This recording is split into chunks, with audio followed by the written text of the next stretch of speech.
Thank you all for coming this afternoon. It's great to have those of you that are here. We've had really good attendance, and I hope it'll be worth your while. We decided to have these town halls so that we can get information to you as quickly as we have it, and so that everyone on the campus can be informed as we move ahead in these really pretty challenging times. So today we're going to have on as a special guest Vice President for Administration and Finance, Rene Rotolo. And I will be turning to her in a minute or a few minutes.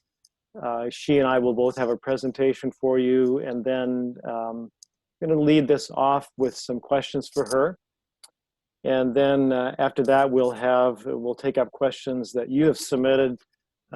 We have a number of questions that were submitted ahead of time, and we'll be answering some of those. And then we will be answering more. Yoshonda Sanders will be moderating the Q&A, and she'll read aloud what you've submitted. And then either VP Rotolo or I, or both of us, will respond. So we'll address as many questions as the time will allow us to address. I'm sure that we won't get to all the questions, but we'll save the questions that we haven't answered for another town hall. And remember, this is a series, and so this won't be the last one. We'll have another one next week at the same time, and we will work our way through these questions. And of course, if you have new questions, you can submit them to president.lemons@lehman.cuny.edu. And we will put them on the list of questions to take up in subsequent town halls. So to lead off, VP Rotolo and I are both going to go through some presentations about where we are in the budget. I'm going to start out with some mostly background information about where we are at the moment, kind of the basis of our Lehman College budget, the CUNY budget, and then Vice President Rotolo will take you farther into the details of that and where we are at the moment. One thing I want to emphasize as we go into this is that as we bring you information, we want it to be fresh, but we also want it to be real. So we won't be giving you information that's speculation. We do a lot of speculating ourselves, and we try to look at scenarios, but we want to just give you what we feel we're certain about and that we know at the moment. We also know that that can change, and it will change, and that's part of the reason that we want to be communicating on a regular basis with you. So let me begin. Title of this, Budgeting in Unprecedented Times, is really not an overstatement. I heard that term unprecedented the first time when it was used by the state budget director, and that is definitely not an overstatement.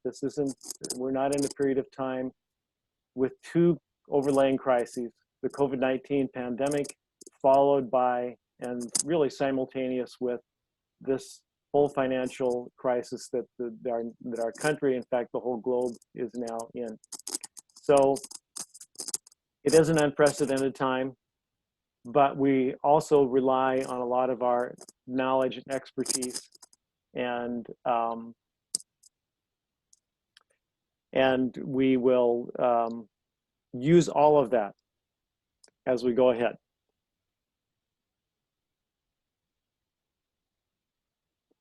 So this is background that goes 26 years back, from 1993 to 2019. And what this shows is the New York State public funding for higher education, for public higher education, over those years. And it's broken into two big categories. It simplifies a lot, and it obscures some things, but it does give us a general idea of what we have had over the years. And you'll see that in the light blue bars, which are the underlying bars of this graph, going year to year to year, that there's been a fair amount of fluctuation in the amount of funding per full-time student over the years. That's what's in those light blue bars. Those are in constant dollars, so they've been adjusted for inflation. And I put an arrow, a red arrow down on 2008 because that was when we went into the Great Recession. And you can see what the funding level per FTE was by the state, $10,620. And that tuition for a student who was paying full tuition without any aid was that amount there, $4,558. The amount of state funding per FTE gradually dropped after the beginning of the Great Recession, and when we were really in the middle of it, 2012, it hit the low point. And then as we began to emerge from that, it rose steadily. And what you'll notice is that the state funding per FTE in the last few years has been the highest that it ever was for all those years, going back to 1993, except for 1 year, 1999. Otherwise, it's been higher in the last few years. Tuition has also been higher. That has also expanded over the years, so it's now at the highest level that it has been. And that's case for state funding too. So that's our situation at the moment. And one thing, just one nuance of this data is that the funding, that's the tuition part of the funding, is for a student who pays full time. We know that the state has a very large program, the TAP program, that provides support for students. That's about $1 billion a year for the entire state. And so that green amount and those green bars includes that amount.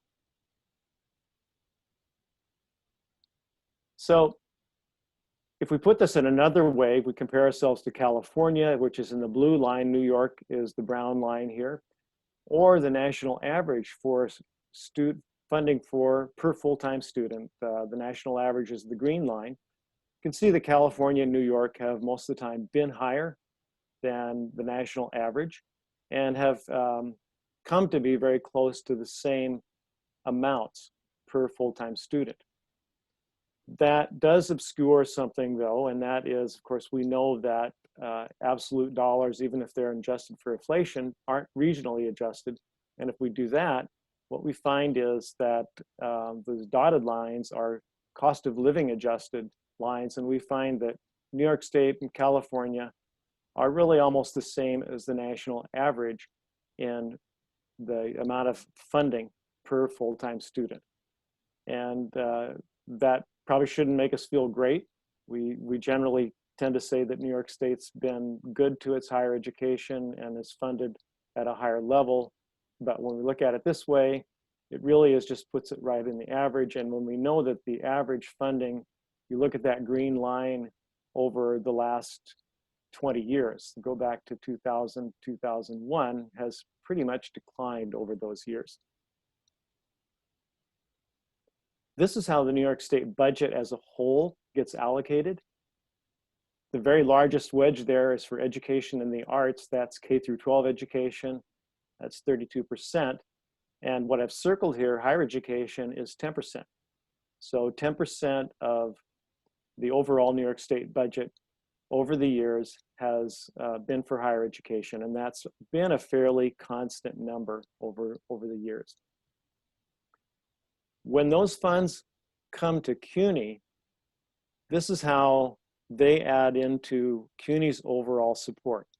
The state aid is 53%, the city adds 14%, the federal government through various programs adds 8%.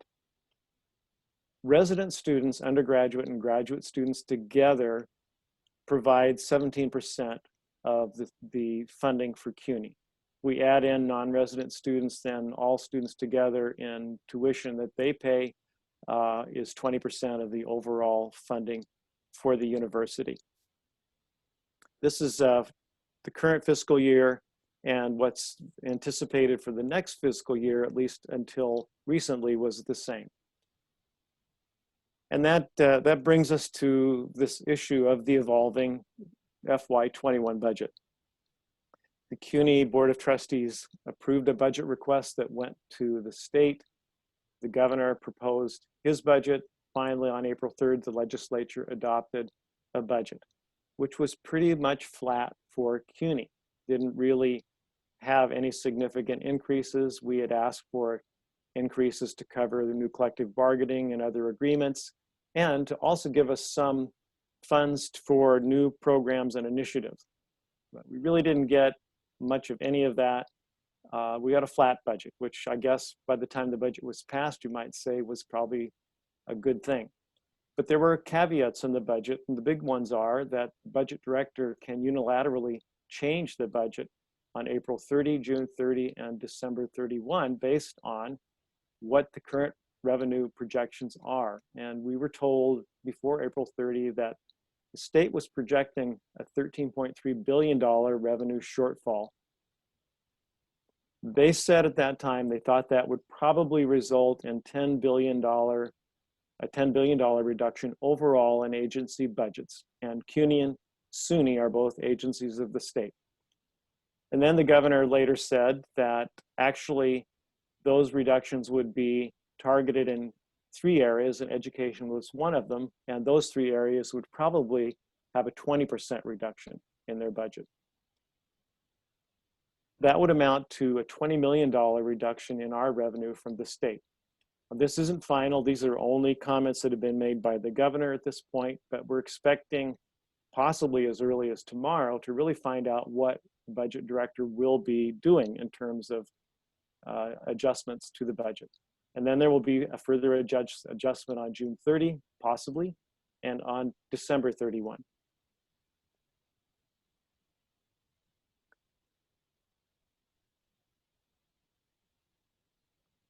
So knowing that this is likely to happen, and knowing that we need to prepare ourselves to be ready to make adjustments to our budgets, adjustments that are really pretty significant.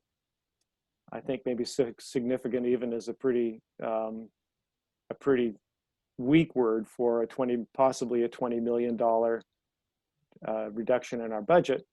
We decided to begin our process of doing that by first saying, well, what is the process? What are going to be the key elements to our process? And what are the values that we need to keep in front of us as we go through that process? And so the general aspects of the process that we've highlighted, and this is in a document called Values and Process Guiding Budget Discussions and Decisions for FY21, which is on the website and which we emailed out to the campus last week. Here are the 3 aspects of the process that we want to protect and make sure that we follow. First one, and very importantly, is to make strategic rather than across-the-board budget adjustments as much as possible. Then that caveat is because sometimes we won't have the option. Sometimes either the state or the CUNY central office will say, this is how you're going to manage this, and then we won't have that flexibility. But where we are able to, we want to be strategic in a way that keeps Lehman strong and allows Lehman to emerge from this period of really tough budgets in a strong position, not having weakened itself and having maintained and even strengthened programs. So strategic rather than across the board. The second process is short and long-term thinking, and the and is very important. The short-term thinking is, of course, we have to balance our budget right now. The long-term thinking is, what do we want to be looking like when we get through this really tough budget period? Have we made investments? Have we done things that are sustainable over the long period of time? So both of those are going to be required. And the third one is around process, is that we maintain our sense of community, engagement, and communication throughout the process. So these are guiding process points that we are going to adhere to, and we're going to keep coming back to these and reminding ourselves, this is the way we want to do this.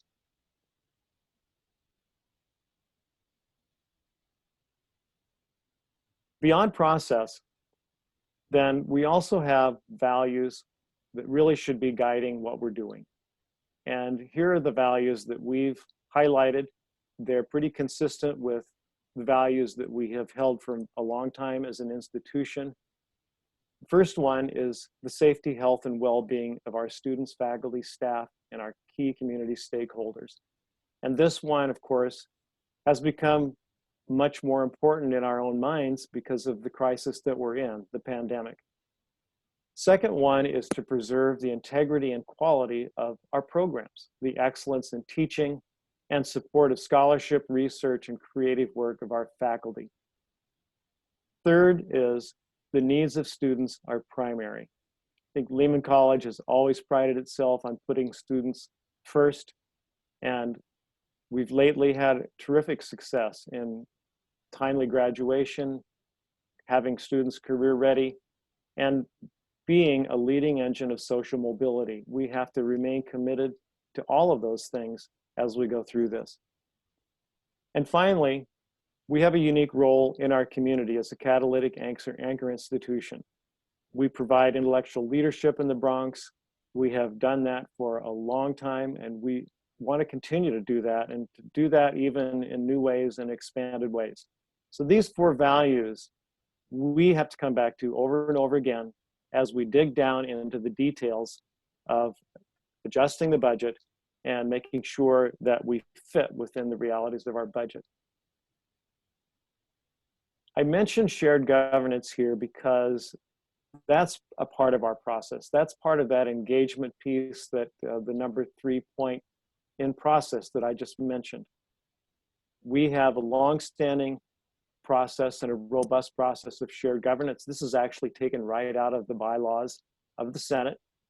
And it's about the Long-Range Planning Committee of the Senate, which also meets with the P&B subcommittee on a regular basis. It receives information, and it also advises the Senate and the college administration on budget priorities and strategies, and meets regularly. In fact, we're having extra meetings with the joint committee as we go through this process in the next month to 6 weeks. So this shared governance is real, and we take it very serious at Lehman College. As we go into this, we've established a pretty detailed timeline. This is not all of the details in the timeline, but in here I've put some of the key points. Some of these have passed already, but what I've highlighted in blue italics is groups that are a part of this process formally. And of course, there are other groups that are part of this. Everybody in this town hall is part of the process. So the cabinet, there's a subgroup of the cabinet, a budget working group of the cabinet that's meeting much more frequently to help to spearhead the work of the cabinet on the budget. And then I just mentioned the Joint Budget Committee of the Senate and the PNB that will be conferred with, consulted with regularly. And there's a President's Advisory Board, which all of these groups are in the formal process of helping us work through the budget as we make adjustments in a way that we need to. There are a few important deadlines here that I'll point out. First one, and it actually got put in out of order, but down there on May 29, this is a new date. It was May 15th, but it's been now extended after an agreement between the CUNY Central Administration and the PSC. NTA and adjunct faculty reappointment deadline has now been moved to May 29. The CUNY administration had asked for that because we thought it would be much more helpful for everybody if we had a firmer idea after that April 30 state budget revision date. If we had a much firmer idea of what the budget will be, so that when we make those adjunct reappointments and NTA reappointments, we're much more informed about that, and we're not doing things really blind, and doing things that we don't need to do and not doing things that we shouldn't do. So that deadline has been moved to May 29 as of yesterday. On June 15th, we will input our first really fully prepared budget into CUNY first. That won't be the final budget, but that will be the budget that we have at that point come down to. And then you'll note that on, again, June 30, New York State, the budget director has the ability to either cut or to upwardly correct the budget based on what his revenue projections are at that point. Finally, we will begin that next day, we'll begin our new budget year, and by August 15th, our target date is to have finalized the budget and have submitted that to CUNY. So that's a timeline, and that timeline, of course, obscures all the work that's going to be going on and all the consultation that's going to be going on during that whole period of time. So this diagram is another way to look at that budget process and just to see kind of how the funding flows through the process. Of course, on the upper right, the economic environment right now is having a very strongly downward directed impact on our budget. And the New York State budget will be decreased. The CUNY budget will be decreased to some degree, as will the college and school and department budgets and all those other consequences, mainly those four areas: temp services, OTPS, the regular salaries, and adjunct budget. I want to point out, though, there are a couple of up arrows there, and those are important because we have a number of ways that we can offset those decreases in budget. One is through grants and foundation awards. Another is through various entrepreneurial efforts, and all of those are underway, and we will need to redouble our efforts in those areas because anything we do there is going to help the college to offset those budget cuts. The other thing I want to point out is that you see the horizontal arrow above enrollment. This, generally, we're hoping that we will have flat enrollment, but you will hear from VP Rotolo that we're also aware that enrollment might be less. It's also possible enrollment will increase. Enrollment positively affects the college budget. So as enrollment goes up, we also have more funding. So that is a very important element of everything that you see in this slide in terms of determining finally what we actually have to spend at the college. So what's the take home? We face over $20 million in budget reductions. That's the realistic scenario that is in front of us. But, and there's a really big but here, we have some really major wild cards. I just mentioned enrollment. Enrollment is huge. Enrollment can have a very big impact on our final operating budget. State tax revenues are another wild card. We know what the predictions are, but we don't know what the reality will be over the course of the fiscal year. And another huge wild card is the federal stimulus package. The Democrats have rolled out in the House a new multi-trillion-dollar stimulus package, and that includes $500 billion for states, state governments, and also there's in there another several $100 million for city governments. So we don't expect that that's going to be passed as that is, but if that were to be approved in some form, we assume that some of that will make its way to us in terms of helping the state, reducing the state's budget shortfall, revenue shortfall, and therefore reducing what we would be facing. We just don't know if that's going to happen or when it might happen, and if that is just a wild card that's there. One thing we do know is our fund balance, which right now is a very healthy $12 million, thanks to very careful budgeting over a number of the previous years, and to very strong revenue that has been driven largely by increases in enrollment. We know that that fund balance could be, or in fact would be, mostly exhausted if we have a $20 million budget reduction. So obviously not enough to cover a $20 million drop in our revenue from the state. We have to end the year with a positive or a zero fund balance. We cannot end the year in the negative. Therefore, we need to reduce our budget by over $10 million if we had a $20 million budget reduction. Remember, there are a lot of ifs here because we really don't know for sure what these numbers are going to really be. If we exhaust our fund balance this year, we could face further budget reductions in the following years, and then we wouldn't have that cushion, of course, any longer. That could lead us to some very difficult choices, ones that we really do not want to have to make. So where that puts us this year is that we have tough choices on our expenses, and we need to do everything we can to increase our revenues. So what must happen? Number one, we have to work together. We're all in this together. There's really no us and them in this equation for us. We're all here together. We have to stay together on this.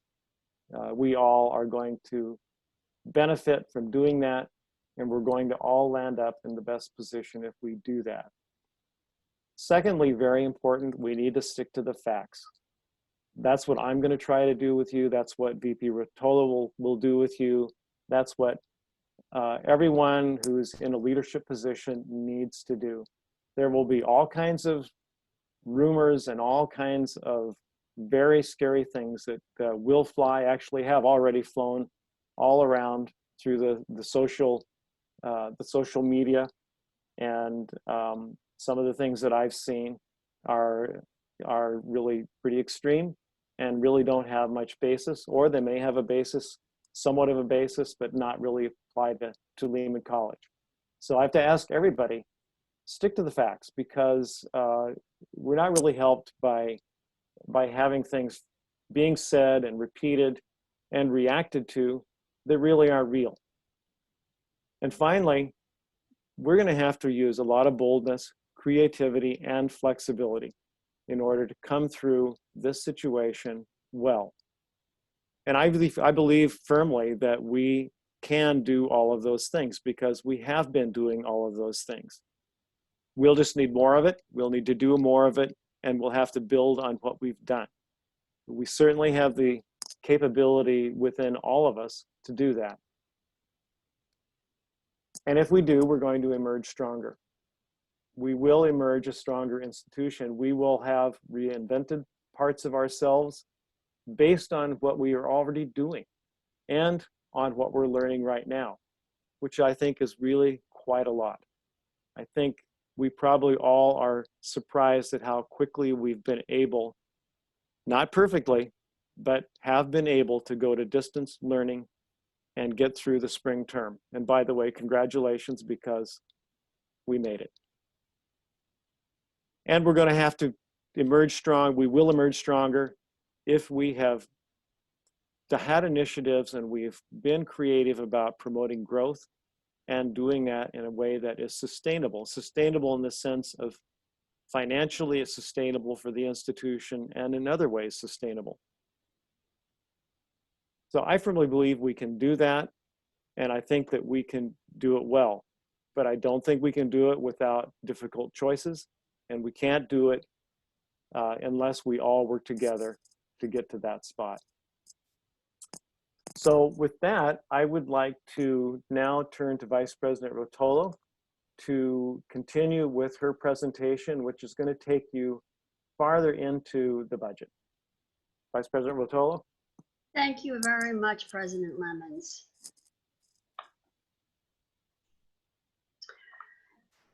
Good afternoon, everyone. What I want to start out by saying is that at this point, we do not know what we're looking at in terms of a budget reduction. We're waiting to get that information. What we decided to do and what we'll show you today are the various scenarios we ran based upon what we've been told over the last few weeks about what the potential budget cuts could be. And before I start, I'd actually just like to start on a personal note, because my daughter had her last final exam today. She's in the last semester of her last year at college, and she's attending her virtual graduation next Wednesday. So I'm just feeling really happy for her and for all the graduates that they got through a really difficult semester. I'm going to start by first taking us through this current year. What you're seeing on the screen is our original financial plan forecast, which we do every year to submit to CUNY. It shows what we anticipate our budget to be, what we anticipate our expenditures to be, and then it's regularly updated each quarter. Normally by this time, by mid-April actually, or the end of April, we would have a third quarter update. What CUNY did instead, because we went remote, we did a second quarter update. So I'll walk you through that, the original versus the second quarter. We are now in the process of the third quarter update, so I believe the next time I present this, we'll both have a better idea of where our cuts or what our cuts will actually be and where we stand at our third quarter. So in our original financial forecast, we had a base tax levy budget of $109.7 million. Tech fee and central funds, which are carried as a separate line item, were at $55,370,000. Central funds include fringe benefits, which they pay centrally, energy, and a few other items. And we were anticipating when we started this year to have an overcollection of $2.7 million.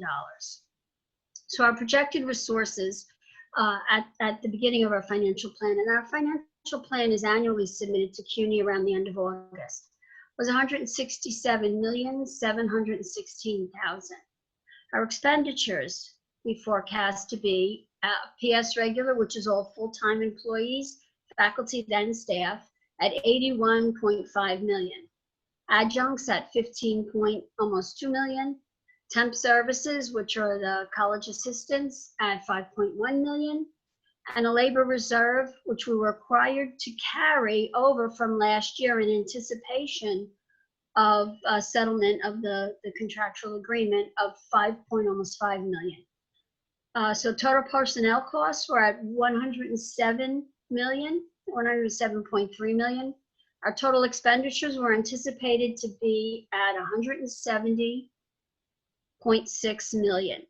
So we started out the year with an anticipated deficit of almost $2.9 million. And we anticipated we'd have to get into, take that from our KUTRA. And that's how we balance our budget when we start out. What that indicates to you is that annually, we are actually spending more than we're taking in. And a lot of that has to do with personnel costs. The second quarter update, which is starting to show real numbers of where we're at. You can see our revenue target set by CUNY, and our revenue target annually set by CUNY was $84,371,000. That's how much we have to collect in tuition to meet our target.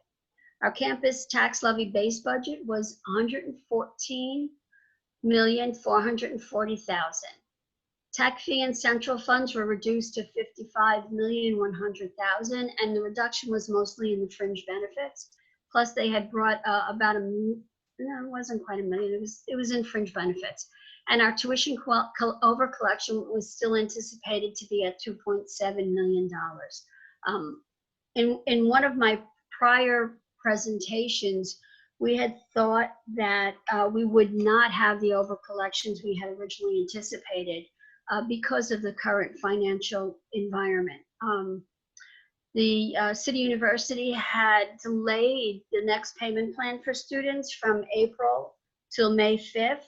And we were actually very surprised when we had the May 5th revenue update to find that almost $1 million had been paid by students. And that's encouraging in a number of ways. It obviously to receive the over collection is encouraging, but it's also encouraging that students are either working or they're planning on coming back. So our updated expenditures, as of this period, you know, the CBA was in place. So you'll see the labor reserve moved up. That moved up into the expense side for both PS regular adjuncts and for PS regular and adjuncts. So it still exists, but it actually moved into those lines. So by the second quarter update, PS regular, which is full-time staff, it was at almost 84 million. Adjuncts was at 18.3 million. Temp service was at 4.5 million for total personnel costs of 106.7 million. OTPS was at 7.9 million. And tech fee and central funds remained at 55,100,000. So total expenditures were at 169,771,000, bringing us to a surplus of $2.5 million. So we're anticipating a year-end balance of $12 million in our KUCHA. So you'll see on the side there, the numbers haven't been updated yet. I was planning to do an update when we actually had all of the numbers in from the third quarter and when we actually receive the some idea of what our reduction is going to be.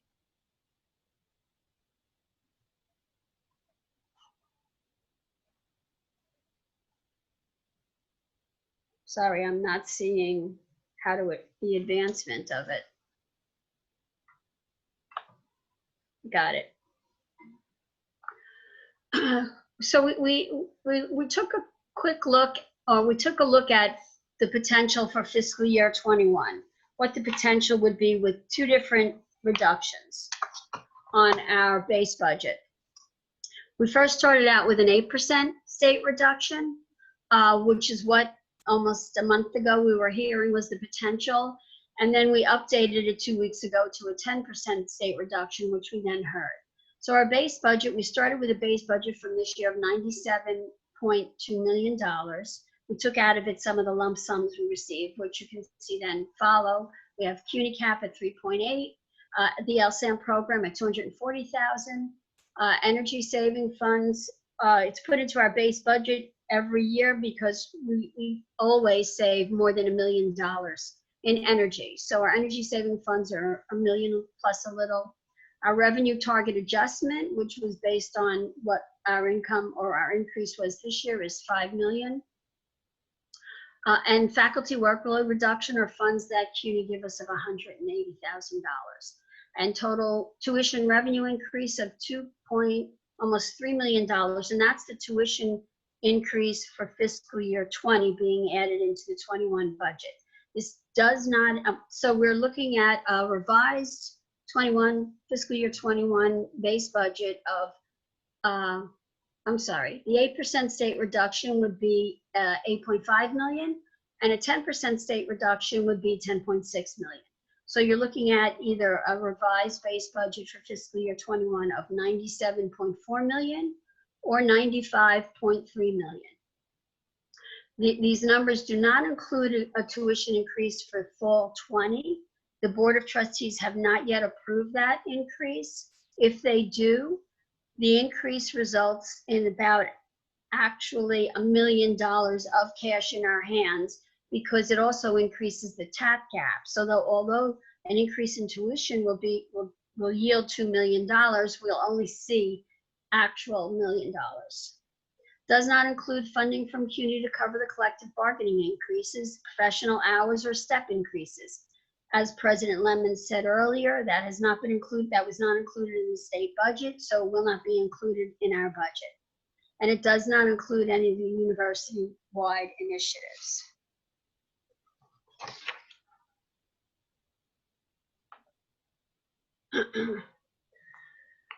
For the expenses, I wanted to just give a breakdown of where our expenses are.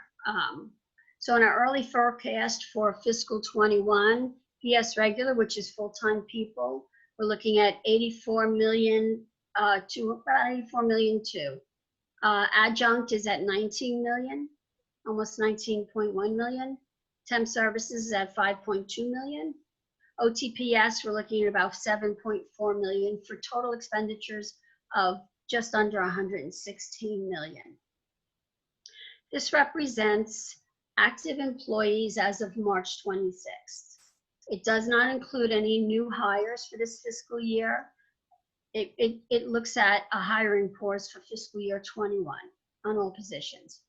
It estimates July and January increases at about 1.8 just under 1 million, which could be understated. It adds 500,000 for faculty commitments. Those are the offer letters that have already gone out. It's added the PSC collective bargaining for November 15th, which is about $1 million. The lump sums have been included in the budget. It's adjusted for the graduate center allocation of 800,000 and non-tax levy reimbursements of 900,000. Temp and OTPS assumptions is we use fiscal year 20 base budget allocations. There's an estimated rollover of faculty startups at about 150,000. It includes new faculty startups of 200,000, faculty travel of 100,000, incentives of 200,000. Budget does not include strategic or operational items approved during the 2020 fiscal year. Lump sums are included and are expected to be added to our budget. The adjunct uses the fiscal 2020 instructional hours for summer, fall, spring, and winter. No new dollars included for new costs. And professional hours for the new fiscal year is estimated to increase by over 3 million, using an 83-hour hourly rate to estimate professional hours amount. We then ran some scenarios of what we could look like in fiscal year 21. The notes, with the exception of the percentage, will remain the same for all three scenarios. So scenario 1 is based on an 8% state reduction in budget and flat enrollment. Our projected spending for fiscal year 21 is 116 million. Our potential budget is 100 million, 100.2 million. So our potential budget shortfall is $15,720,300. Again, it's based upon 8% state budget reduction of $8,469,500 and flat enrollment. It does not include a tuition increase for September 2020. It freezes 4.5 million in current vacancies, which include critical health, safety, faculty, and operational personnel. And you should know those 4.5 million in current vacancies have not been included in any of our expenditures.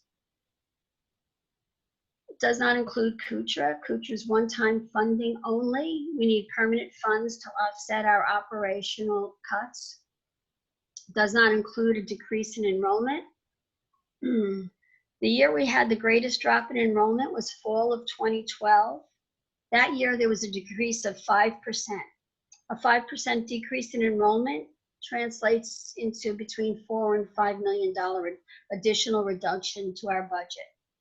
It does not include funding from CUNY to cover the collective bargaining increase, professional hours, or step increases.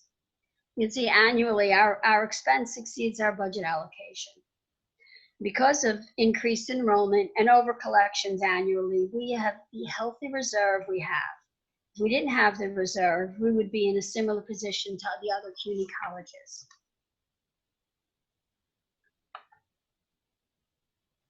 Scenario 2 looks at an 8% budget reduction and a 5% decline in enrollment. So our projected expending for fiscal 21 is again 116 million.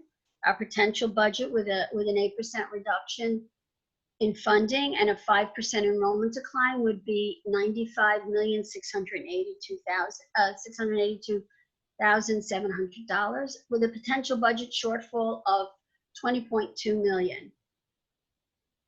The budget reduction of 8% is 8.5 million and 5% enrollment decline is 4.5 million. The other thing this does not consider is the financial impact of the CARES funding, which is around 6.6 million. One of the reasons we haven't considered that in any of our scenarios is because we don't have a full understanding yet of what the restrictions or requirements will be for spending that money.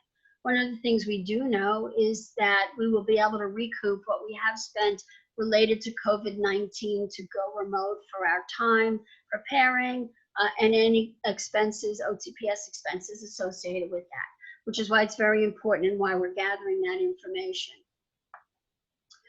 Our third scenario looks at a 10% budget reduction and a 5% enrollment decline. This is what we believe would be our worst case scenario, and this would actually equate to a 20% reduction with flat enrollment.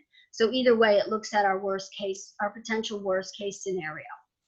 Projected spending again for fiscal year 21 is 116 million. Our potential budget for fiscal year 21 will be 93.5 million, and that includes a 10% budget reduction. The budget reduction of 10% is 10,586,800, and the 5% enrollment decline of 4.5 million. So our potential budget shortfall on the outside and the worst case scenario is $22.3 million.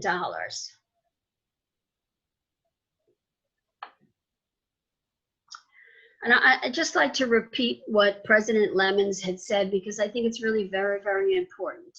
You know, what we shouldn't do. You know, across the board's cuts is a knee-jerk reaction and what most administrators go to immediately as an easy fix. But what it is just an easy short-term fix that has very long-term ramifications and will do nothing to further Lehman. So now I'm going to turn it over for questions.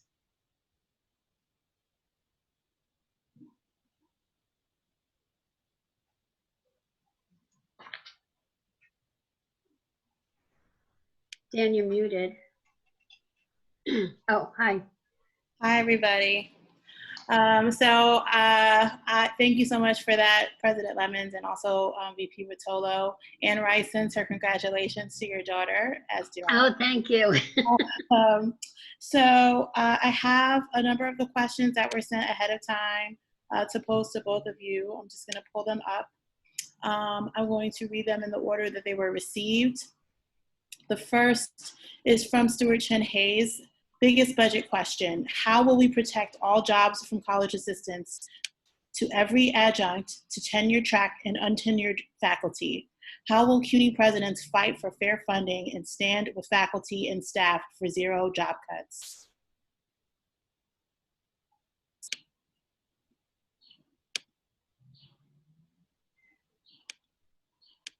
So I'll answer the part. I'm not going to. Oh, I see you're unmuted, President Lemons. I'll let you answer. Well, I think maybe you and I both contribute to the first part of that question, and then I'll answer the second part of that question. I'll start, and then you can pick up, VP Rotolo. So I think it's really important, and this goes back to the values part of what we want to guide us. It's very important for us to protect our people, and that's really topmost in our priorities. We know that for the college really is its people, and so that's a goal. At the same time, we know that we also have to meet a budget, and we know that at the same time that people are the most important, they're also almost the entire budget. So that puts us in a really difficult position, because with such a high percentage of our budget being personnel, we're faced with large budget cuts. We really don't have many places to go. So we do have to look at personnel, and part-time personnel are part of where we have to look, and so that's why that ends up being an issue. We've been asked, and VP Rotolo will fill in more detail on this and correct me if I say something that isn't quite right, but we've been asked to, first of all, nobody has been laid off. We have all the appointments that were made for this fiscal year have remained and remain for, in the case of college assistants, through June 30. We've been asked at this point not to reappoint because we don't know what our budget situation is, and until we do know that, we won't really know how to make those kinds of decisions. So VP Rotolo, do you want to add to that? I'm sure you do. Yes. So again, you know, there are a lot of unknowns, and of course, none of us want to let people go. I mean, especially not in the current situation we're in. But we are required, as is the state of New York and the city of New York and the City University of New York, to have a balanced budget each year. You know, and our kucher will only go so far in balancing our budget. Revenue will only go so far in balancing our budget, and there are too many unknowns and too many variables right now for us to have a clear picture of where we're going. So President Lemons is correct. No one has been let go now. We're just sent out some notices that we were required to send out saying that there may not be reappointments, and that was mostly for the college assistants. And we are going through phase one, I would say, of assembling a budget for the college. And this is our normal budget request process we're going through now. So we initially sent out a message, an email, and a request to all of the deans, all of the departments, all of the divisions, asking for a list of mandatory costs, which would include contractual costs for various contracts that we have, for memberships, for other things that we must do. And this is all related to OTPS. The second step in that process is to then go, we've sent out an email and have asked for a response back from, again, it went to all the schools and the divisions, and it was disseminated down to the different departments, asking you, what do you absolutely need in the way of OTPS? Now let's start at a zero-based budget for what you need, and let's try to keep it to what we only need to get through the year. So that's the one step. The other part of this, and again, it's part of our normal budgeting process, is a request for information on the college assistance that will be needed and the dollar value associated with that. Once again, as part of the process, it went out to the schools and divisions, which will be sent out then to all the departments to please, and we do this every year, list your college assistants, what the costs are, and these are all, I should point out, this is mostly for non-instructional staff. This is for administrative staff, what the costs will be, and submit that. We're then going to gather all that information, and then I think probably by within 2 weeks' time, we'll have a little idea of what our picture is starting to, or a beginning idea of what our budget is starting to look like, our expenditures are starting to look like for fiscal year 21, which will inform us about what we can and can't do, because by that point, we should have some idea of what our cut is going to be as well. But I do have to point out that we must start the year with a balanced budget. And if we completely deplete all of our kucher and our reserve, we go into 22 in a much different, a very bad position, because there are certain things that will be happening in 22 that will have an effect on our income as well. So let me just quickly address the second part of that question, which has to do with the CUNY presidents fighting for funding.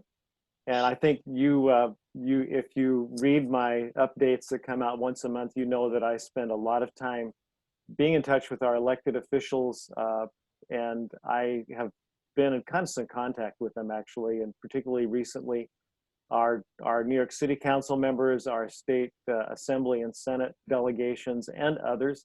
And recently, the most recent thing is I've been in touch with not only our Bronx congressional delegation, but to a wider group of members of Congress around the COVID-19 stimulus legislation, asking them to support direct funding, another direct funding amount for colleges for higher education throughout the country. We're actually pressing for $49 billion more. What we got in the first stimulus bill was $14 billion.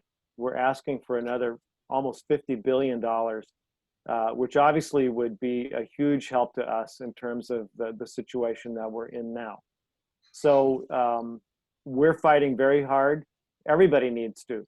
Every part of the Lehman community needs to be in touch with their legislators, with the governor, letting them know how important Lehman College is and higher education is, and that we need to have their support. I just want to make one more thing about a balanced budget and why it's important to have a balanced budget each year. Because if we don't balance our own budget, then requirements will be imposed on us by others that will make us balance our budget. So I think it's better if we keep it in our hands to make the decision than leave it up to others whenever possible.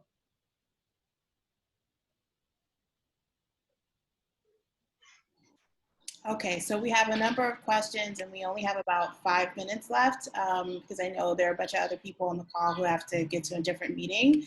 So I'm going to try and read these as fast as I can. There's a staff member who asked to remain anonymous who said basically there's been news on the Lehman grapevine that the college will soon permit a few staff members at a time in any particular office to go into work. Are there plans for this? And if so, when might this be implemented? Jacinda, I'm sorry, I didn't hear the beginning part of it. You got cut off. Oh, okay. The question is that there is rumors or there have been statements made that Lehman is going to soon allow staff members to come into the campus or any particular office to go into work soon. Are there plans for that? And if so, when might that be implemented? Well, number one, when anyone can come back onto the campus is really something that the governor is deciding, not us. There is a committee that's been established that is looking at what would be necessary and what we have to plan for to return to campus. There's not a date set. There's not a time set. We don't know when it's going to happen, but we are developing plans to ensure the safety of everyone when they do return to campus. Great, thank you. There's a question from David Hyman and others. President Lemons, when will you appoint a COVID planning committee in which all campus constituencies, students, faculty, staff, administrators are represented? Thank you for that question. So as I think most of you know, we started out into the COVID-19 crisis on February 28th with, or thereabouts, with a college-wide task force that had representation from all those groups you just mentioned. And that group was met a few times and was very important in helping us to shape our initial responses, which we really have carried through on ever since then. We're now at a different phase of this. We're at a phase where, as we've described today, we're going through a budget crisis, which is a normal but also an abnormal budget process. It's normal because we're used to doing this time of year. This is what we would always be doing. It's abnormal because the circumstances around facing these potentially large reductions in our budget. But we've got really the same mechanisms that work in a normal year that work here, and that's what we really are relying on. We're relying on, as I mentioned, the cabinet as the primary group that develops the budget, but also the larger President's Advisory Board, and very importantly, the Joint Budget Committee, which is the Senate Committee and the P&B. And those consultations are all really critical in reaching all the campus constituencies and getting the input from the campus constituencies. I can also say a group that I haven't really mentioned there, it's represented by the P&B, but we've had a number of discussions with the FP&B, which is the Faculty Promotions and Budget Committee, the entire group, which is the chairs as voting members and the deans and associate deans. And so we've also been over the budget with that, and we will meet again with that group in a way that we would not do in an ordinary year. So we have very wide consultation. We're having these town hall meetings, again, for the purpose of having much broader input and participation from the campus. I realize we took a lot of time at the beginning of this meeting to introduce the budget. We won't have to redo that. We will, in future meetings, we're going to have more time to have questions and get input from anyone on the campus who really wants to be a part of that. Thank you, Dr. Lemons. So we're at 4:30. I want to respect everyone's time. Thank you, President Lemons and VP Rotolo, for holding this town hall. We'll have another one next Thursday, same time. I will save the questions and answers here for us to refer to and address in a future forum. Someone asked, Sarah Omer asked how many participants we had. We had about 160, a little bit more than that at different points. So thank you all for participating, and we'll see you next week. Thank you for Thank you. coming. Have a good evening.